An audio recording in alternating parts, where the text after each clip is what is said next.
পরমাণু ইস্যুতে Donald Trump হুঙ্কার দিয়েছেন যে তিনি ইরানের উপর এমনভাবে বোমা বর্ষণ করবেন যেটা ইরান কখনো স্বপ্নেও ভাবেনি। এক কথায় তিনি ইরানকে ধ্বংস করে দেবেন। কিন্তু এটা কি আদৌ সম্ভব? ইরান তথা পারস্যের সভ্যতা পৃথিবীর সবচেয়ে প্রাচীনতম সভ্যতাগুলোর মধ্যে একটা। আকারের দিক থেকে ইরান পাকিস্তানের প্রায় দ্বিগুণ। কিন্তু গত 500 বছর ধরে রোমান সাম্রাজ্য থেকে শুরু করে আরব, মঙ্গল, তুর্কি, রাশিয়া এমনকি ব্রিটেনও কোনো না কোনো সময় ইরানে অ্যাটাক করেছিল, আর এই ইরানকে দখল করার চেষ্টা করেছিল তারা। কিন্তু আশ্চর্যজনকভাবে এদের কেউই ইরানকে সম্পূর্ণভাবে দখল করতে পারেনি। প্রিয় দর্শক, আপনারা নিশ্চয়ই জানেন ইতিহাসে এই পারস্য সাম্রাজ্য কতটা শক্তিশালী ছিল। সাদ্দাম হোসেনও প্রায় 8 বছর ধরে যুদ্ধ করার পরেও ইরানকে জয় করতে পারেনি। তো প্রশ্ন হচ্ছে, কেন আজকের দিনে দাঁড়িয়ে ইরানের উপর একের পর এক পশ্চিমা বিশ্ব স্যাংশন চাপাচ্ছে, কিন্তু তারপরেও ইরান পশ্চিমা দেশগুলোর চোখ রাঙানিতে ভয় পাচ্ছে না?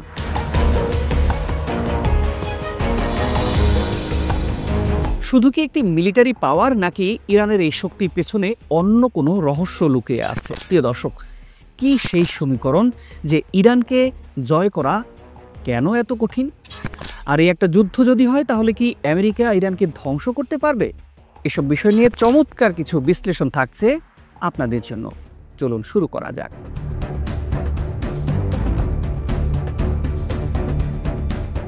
ভৌগোলিক অবস্থান ইরানের শক্তির সবচেয়ে বড় কারণ হলো এর জিওগ্রাফি, মানে ভৌগোলিক অবস্থান।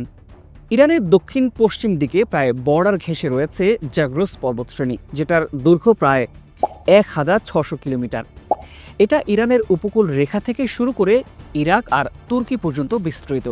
আর এই বিরাট যে পর্বতশ্রেণীটা আছে, এটা ইরানের জন্য একটা প্রাকৃতিক রক্ষা কবচ হিসেবে কাজ করে। এছাড়া এই পুরো এরিয়া একেবারে পুরো পাথুরে, এটাকে সহজে ক্রস করা যায় না। উল্টো এই স্থানে থাকা খোজেস্তান প্রভিন্স ইরানের সব থেকে বড় তেলের ভান্ডার আছে।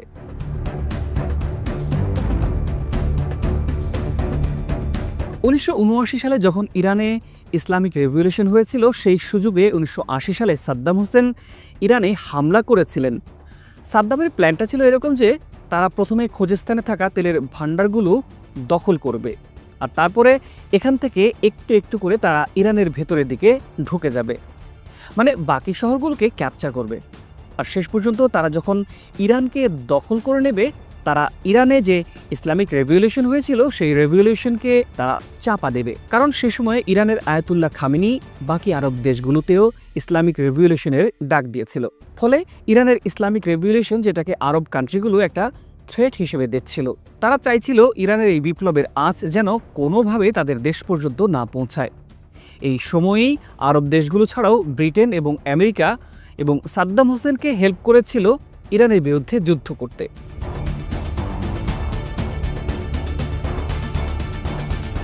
যুদ্ধের শুরুর দিকে সাদ্দাম হোসেন ইরানের উপর বম্বিং করেন।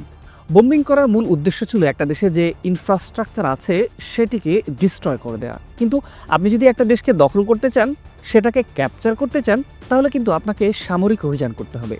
প্রথম 2 বছরের মধ্যে ইরাকি আর্মি ইরানের পশ্চিম দিকে এলাকাসহ খোজেস্তান দখল করে নিয়েছিল।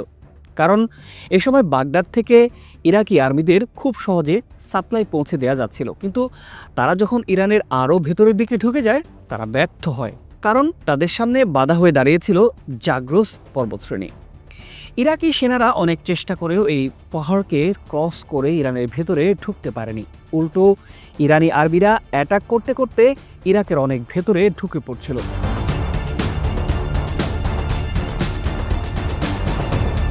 কিন্তু এখানে ইরানকে আবার একটা অন্য প্রবলেম ফেস করতে হয়। কারণ ইরানের সমস্ত ডিপো আর প্রধান প্রধান শহরগুলো, সেগুলো সবই ছিল জাগ্রোস পর্বতশ্রেণীর ঠিক উল্টো দিকে। আর সেখান থেকে সেনাদের কাছে সময় মতো সাপ্লাই পৌঁছে দেয়া ভীষণ কঠিন কাজ ছিল। এই কারণেই প্রায় 8 বছর ধরে চলা যুদ্ধ আলটিমেটলি কিন্তু কোনো রেজাল্ট বেরোয়নি। মানে এই দুটো দেশ কোনো দেশেরই 1 ইঞ্চি বর্ডার চেঞ্জ করতে পারেনি। তো এই সময় এসে ডোনাল্ড ট্রাম্প তো বলছেন যে তিনি ইরানের উপর বম্বিং করবেন, কিন্তু তাতে সামরিকভাবে ইরানের ক্ষতি ছাড়া আর কিন্তু কোনো লাভ হবে বলে মনে হয় না। মানে এখানে শুধুমাত্র বম্বিং করে ইরানকে দখল করা বা এখানে সরকারকে পরিবর্তন করা সম্ভব নয়। এবার তো গেল পশ্চিম দিকের কথা। ইরানের উত্তর দিকে আছে ক্যাসপিয়ান সাগর। এই সাগর পেরিয়ে ইরানে ঢুকতে গেলেই মুখোমুখি হতে হবে এলবোর পর্বতশ্রেণীর সাথে। আর এই পর্বতশ্রেণী জাগ্রস পর্বতমালার মতো উত্তর দিক থেকে ইরানকে প্রোটেকশন দিচ্ছে। এই শক্তির পেছনে আরও একটা বড় অস্ত্র হলো ইরানের ডাইভার্স এথনিসিটি। যদিও একটা দেশের ক্ষেত্রে এটা মাঝে মাঝে দুর্বলতার কাজ করে, কিন্তু ইরান খুব চালাকি করে এটাকে নিজেদের হাতিয়ার বানিয়েছে। আপনি যদি ইরানের পপুলেশন খেয়াল করেন তাহলে দেখতে পাবেন এখানে প্রায় 9 কোটি মানুষ আছে, যার মধ্যে 62% মানুষ পার্সিয়ান, 60% আছে আজেরি, 10% কুর্দি, আর বাকি 12% বালুচ এবং আরব আর তুর্কিরা।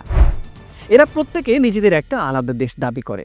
যেমন ধরুন, পাকিস্তানের বালুচ এবং ইরানের বালুচরা একজোট হয়ে বালুচিস্তান নামে একটা নতুন দেশ তৈরি করতে চায়। আবার ধরুন, ইরান এবং ইরাকের কুর্দ পপুলেশন একজোট হয়ে কুর্দিস্তান নামে একটা আলাদা দেশ তৈরি করতে চায়। এক কথায়, ইরানের যে বিভিন্ন জাতি আছে তারা আলাদা আলাদা দেশের দাবি করে। এছাড়া ইরানের অর্থনীতি খুব একটা শক্তিশালী নয়। এখানে দারিদ্রতা দিন দিন বেড়েই চলছে, বেকারত্ব বাড়ছে। তবে প্রত্যেকটা গোষ্ঠীকে ইরান একজোট করে রেখেছে একটা কমন কজ দিয়ে। ইরানের ধর্মীয় নেতা আয়াতুল্লাহ আলী খামিনি এদের সবার কাছে নিজেদের দুঃখ দুর্দশার জন্য পশ্চিমা বিশ্বকে দায়ী করে আসছেন সবসময়। অন্যদিকে ইসলাম ধর্মের কারণে সবাই নিজেদের ব্রাদারহুডের মতো মনে করায় কোনো জাতি নিজেদেরকে আলাদা মনে করে না। আর এ কারণেই ভবিষ্যতে যদি কোনো দেশ ইরানকে আক্রমণ করে তাহলে আয়াতুল্লাহ খামিনি খুব সহজেই এদের সবাইকে একজোট করে রাখতে পারবেন।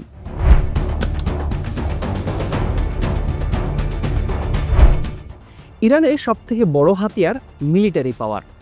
1979 সালে ইসলামিক রেভলিউশন হওয়ার আগ পর্যন্ত ইরান একটা লিবারাল কান্ট্রি ছিল। আর সেই সাথে ইরান আমেরিকার একটা বড় অ্যালায়েন্স ছিল সে সময়। ইরান এবং আমেরিকা এতটাই ভালো বন্ধু ছিল যে আমেরিকা ইরানকে মিলিটারি জেটও সাপ্লাই করত, এবং আজকের দিনেও ইরান 1970 আমলের বেশ কিছু আমেরিকান ফাইটার জেট এবং হেলিকপ্টার ব্যবহার করে। তবে সাদ্দাম হোসেন যখন ইরানে আক্রমণ করেছিলেন তখন ইরান বুঝতে পারে ভবিষ্যতে যুদ্ধ হলে আরবীয় দেশগুলো তাকে কোনোভাবে হেল্প করবে না। তাই ইরান নিজস্ব মিসাইল সিস্টেম ডেভেলপ করেছে। আর বর্তমানে মিডল ইস্টে ইরান সব থেকে শক্তিশালী দেশগুলোর মধ্যে একটি। ইরানের সামরিক বাহিনী 2 ভাগে বিভক্ত। ইরানিয়ান আর্মড ফোর্স, এটা মূলত দেশের প্রতিরক্ষা বাহিনী, যেখানে সেনাবাহিনী, নৌবাহিনী এবং বিমান বাহিনী আছে। এছাড়া আছে ইসলামিক রেভলিউশনারি গার্ড, IRGC।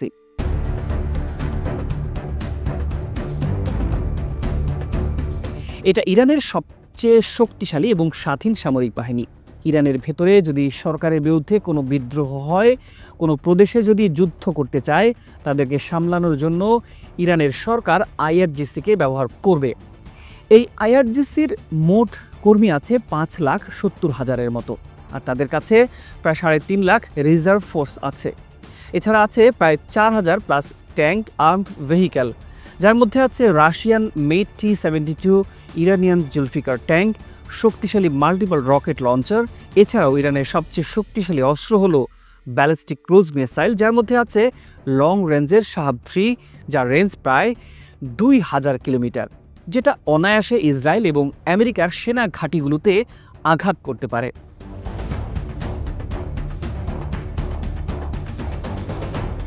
এমনকি আছে সিজিল 2 মিসাইল, যার রেঞ্জ প্রায় 2500 কিলোমিটার।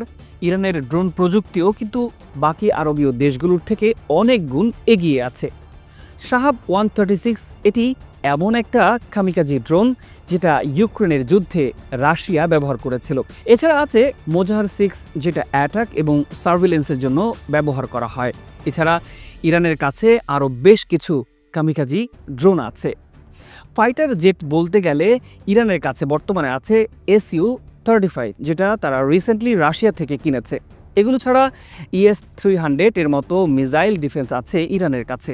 তাছাড়া আছে নৌবাহিনী। আর আপনাদের বলে দেই, ক্যাসপিয়ান সি থেকে শুরু করে গালফ অফ ওমান এবং পার্সিয়ান সিতে ইরান সবসময় নিজেদের শক্তিশালী নৌবাহিনীকে মোতায়েন করে রাখে।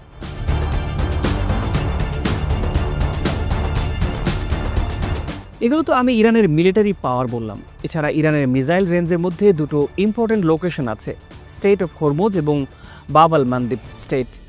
এই দুটো জায়গা ওয়ার্ল্ডের সবচেয়ে গুরুত্বপূর্ণ ট্রেড রুট।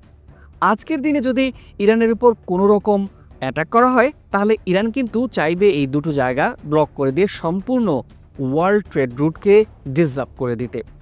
আর তেমন একটা হলে এর প্রভাব কিন্তু গোটা বিশ্বে পড়বে।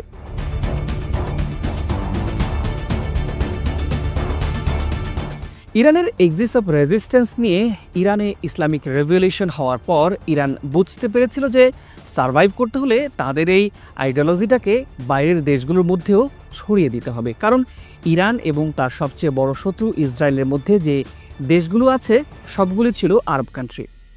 আর এরা সবাই একটা সময় সাদ্দাম হোসেনকে হেল্প করেছিল ইরানের বিরুদ্ধে যুদ্ধ করতে। তাই ইসরায়েলকে এবং আরব কান্ট্রিগুলোকে জব্দ করার জন্য ইরান এমন একটা প্ল্যানিং করে যাতে সে কন্টিনিউয়াসলি তার শত্রুদের ছেড়ে দিতে পারে। ইরান এমন সব গ্রুপগুলোকে সাপোর্ট করতে থাকে যারা ইসরায়েলের বিপক্ষে আছে, যেমন প্যালেস্টাইনের হামাস, লেবাননের হিজবুল্লাহ, সিরিয়ায় ফাতেমি ব্রিগেড, ইরাকে আল-বাদরি আর ইয়েমেনে হুতি। আর এই পুরো নেটওয়ার্ককে বলা হয় এক্সিস অফ রেজিস্ট্যান্স। তবে আমেরিকা এটাকে বলে এক্সিস ইভিল, মানে শয়তানের ত্রিভুজ। ইরান একটা নিউক্লিয়ার বোমা বানানোর খুব কাছাকাছি পর্যায়ে পৌঁছে গেছে। এ কারণেই আমেরিকা এবং ইসরায়েল বারবার চেষ্টা করেছে ইরানকে আটকাতে। এবার যদি আমেরিকা ইরানের উপর বম্বিং শুরু করে দেয়, সে সময় ইরান তাদের এই নিউক্লিয়ার বোমা বানানোর প্রসেসকে আরও দ্রুত করে দেবে, যেটা আলটিমেটলি তাদের নিউক্লিয়ার শক্তিধর দেশ হিসেবে তৈরি করতে পারে।